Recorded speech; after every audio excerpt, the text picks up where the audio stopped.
इंसाफ की आवाज news channel में आपका इस्तकबाल है। धुलिया मतदार संघ लोकसभा के उम्मीदवार डॉक्टर शोभा ताई बचाव की सभा नामपुर रोड साई सेलिब्रेशन मगल कार्यालय में इस सभा का आयोजन किया गया था। इस होने वाली सभा में शोभा ताई विकास के मुद्दों पर भाषण दिया।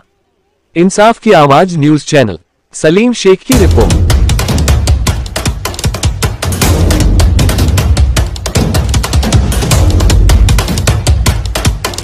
त्याचप्रमाणे रामाभाऊ मिस्त्री, अभिजितजी सत्ता साहेब, डॉक्टर बच्चाव हे सर्व पदाधिकारी, सन्मान्य उद्धव बाळासाहेब ठाकरे गटाचे सर्व पदाधिकारी, समाजवादी पार्टी, जनता दल, मार्क्सवादी कम्युनिस्ट पार्टी आणि या ठिकाणी उपस्थित असलेले उल्हासजी सातबाई, आपले तालुका रिपब्लिकन पार्टीचे सर्व पदाधिकारी, सन्मान्य आपले काँग्रेस पक्षाचे शरदजी खैरनार साहेब, उपस्थित सर्व जीवाभावाचे मतदार बंधू आणि भगिनींनो, आज अतिशय महत्त्वाची अशी मीटिंग या ठिकाणी घेण्यात येत आहे। सर्व आपले बीएलए असतील, बूथ कमिटीचे सर्व पदाधिकारी असतील, त्याचप्रमाणे अध्यक्ष सदस्य या ठिकाणी उपस्थित आहेत आणि अतिशय आपल्याला चांगलं मार्गदर्शन आणि सूचना आदरणीय होणार आहेत। खऱ्या अर्थाने ही जी देशाच्या पुढील संपूर्ण भवितव्याची आणि पुढील सर्व राजकीय परिस्थितीच्या माध्यमातून अतिशय महत्त्वाची अशी ही निवडणूक आहे। पुढच्या सर्व निवडणुका असतील त्याचं भवितव्य या निवडणुकीमध्ये आहे। आपण बघतो देशामध्ये ज्या पद्धतीचं वातावरण तयार झालेलं आहे ते अतिशय घातक आहे। 405 चा नारा करण्यात आलेला आहे तो याच्यासाठी की त्यांना डॉक्टर बाबासाहेब आंबेडकर यांनी जी घटना आपल्याला दिलेली आहे, जे संविधान दिलेलं आहे त्यामध्ये बदल घडवून आणायचा आहे। जे जे शब्द त्यांनी 10 वर्षापूर्वी निवडणुकीत दिलेले होते ते कुठलाही शब्द भाजप शासनाने पूर्ण केलेला नाही। मग तो महागाईचा असेल, त्यांनी सांगितलं महागाई कमी करू, 400 रुपयाचा गॅस सिलेंडर या ठिकाणी 1000-1200 वरती आलेला आहे। पेट्रोल डिझेलचे दरवाढ हे झालेले आहेत। युवकांना त्यांनी नोकरीचं गाजर दाखवलं, 2 कोटी नोकऱ्या देऊ असं सांगितलं, परंतु तो शब्द त्यांनी खरा केलेला नाहीये। आणि शेतकरी बांधव अतिशय खबाळदिल झालेला आहे।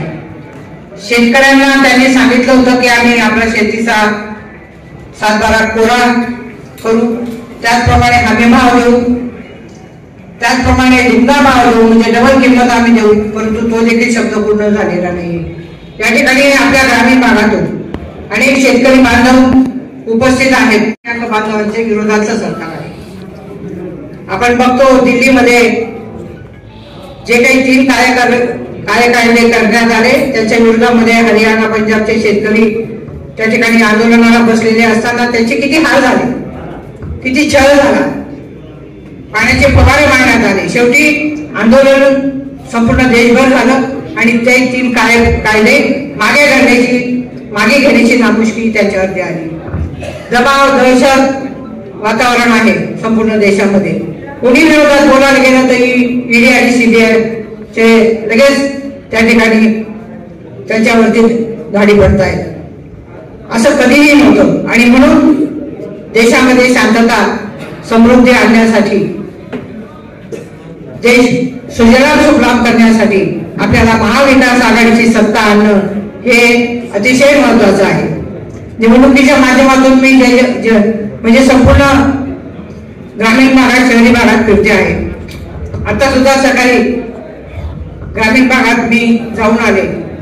मी विनंती सगळ्यांना केली की यावेळी परिवर्तन घडवून आणा, तर त्यांनी सांगितलं मला, शेतकरी बांधवांनी, की आम्ही 20 तारखेची वाट बघतोय, म्हणजे माझ्यापेक्षा आपल्याला जास्त तळमळ आहे असं माझ्या या ठिकाणी लक्षात आलेलं आहे. आणि खऱ्या अर्थाने देशाला पुन्हा दुसऱ्यांदा स्वातंत्र्य मिळण्याची ही निवडणूक आहे.